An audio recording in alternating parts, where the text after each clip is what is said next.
السلام علیکم friends, welcome to اور چینل ویری فنٹاسی۔ دوستوں، آج ہم بات کریں گے لوبیا کے بارے میں کہ لوبیا کے فوائد کیا ہیں، کہ اس کے کیا نقصانات ہیں اور اس کو کیسے استعمال کرنا چاہیے تاکہ ہمارے جسم کو اس کا فائدہ پہنچ سکے۔ تو لوبیا کو عربی میں فریقہ، گجراتی میں چونلا، مارواڑی میں اسے چنولا، پنجابی میں رواں، سندھی میں چونرا، بنگالی میں دورائی کلائے، انگلش میں چائنیز اور لاطینی میں ڈوئی کلاس کے نام سے جانا جاتا ہے۔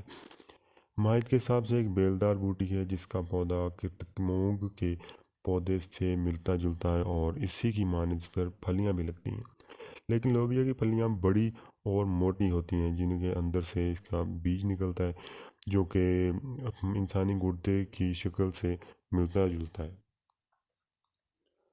اور یہ جو پھلیاں ہوتی ہیں جن کے سر پر سیاہ رنگ کا نشان ہوتا ہے، اور اگر گردے کو جو اس کا جو بیج ہوتا ہے، گردے کی مان جو بیج ہے اس کا، اس پر بھی دیکھیں اس کے بھی اوپر ایک چھوٹا سا نشان ہوتا ہے۔ اس کا پتا چوڑا نوک دار ہوتا ہے، اور لوبیا کی ایک قسم سرخ بھی ہوتی ہے، اس کے دانے سرخ ہوتے ہیں۔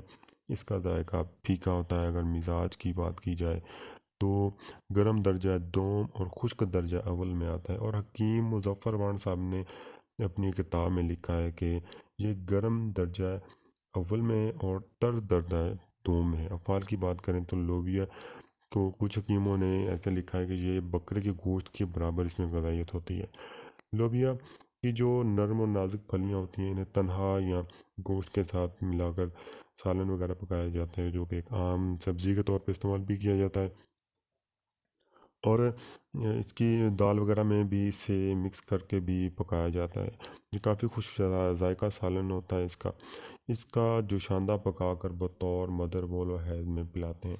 چہرے کی رنگت کو یہ نکھارتا ہے اور ورموں کو یہ تحلیل کرتا ہے۔ اگر اس کا پیس کر ورم سوج وغیرہ اس کے اوپر اس کو پیس کر لیپ کیا جائے تو یہ سوج کو ختم کرتا ہے۔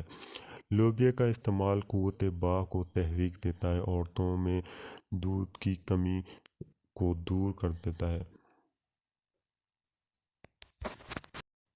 دودھ کی کمی سے مراد کہ کئی عورتوں کو جب بچے کی پیدائش کے بعد ان کے پاس اتنا دودھ نہیں ہوتا کہ جو اپنے بچے کو فیڈ کرا سکیں، تو اگر اس کا استعمال کرایا جائے تو وہ کافی مقدار میں دودھ پیدا کرتا ہے بچے کی فیڈ کے لیے، اور مولد منی ہے۔ اس کے علاوہ اگر اس کو اس شہد وغیرہ کے ساتھ استعمال کیا جائے تو یہ اور بھی زیادہ فائدہ دیتا ہے۔ یہ جیسے میں نے پہلے ہی بتایا کہ اگر نفع خاص کی بات کریں تو یہ مولد منی ہے، بہت منی پیدا کرنے کے لیے بہت اچھی چیز ہے، مگر یہ ہے کہ یہ تھوڑا نفاق پیدا کرتا ہے، دیر ہضم ہوتا ہے۔ ہضم تھوڑا جو کمزور معدے والے ہیں ان کو یہ ہضم کرنے میں تھوڑا سا مسئلہ ہوتا ہے۔ اور مقدار خوراک کی بات کریں سالن میں تو یہ جتنا جسم برداشت کر سکے اتنا کھایا جا سکتا ہے، اور اگر اس کا جو جوشاندہ ہے اس کی بات کی جائے تو 1 تولہ سے 10 گرام تک استعمال کر سکتے ہیں، اور اگر یہ پیس کے استعمال کرنا ہو تو 3 گرام تک اسے استعمال کیا جا سکتا ہے۔ تو یہ تھا دوستو لوبیا، جس کی چند چیزیں ہم ڈسکس کی۔ کائنڈلی اگر ہمارا چینل اچھا لگے، ہماری ویڈیوز اچھی لگیں تو ضرور سبسکرائب کریں اور بیل آئکن پریس کرنا نہ بھولیں تاکہ آنے والی اگلی تمام ویڈیوز آپ دوستوں تک پہنچتی رہیں۔ دعا میں یاد رکھیں۔ اگلی ویڈیو تک کے لیے اجازت دیں۔ اللہ حافظ۔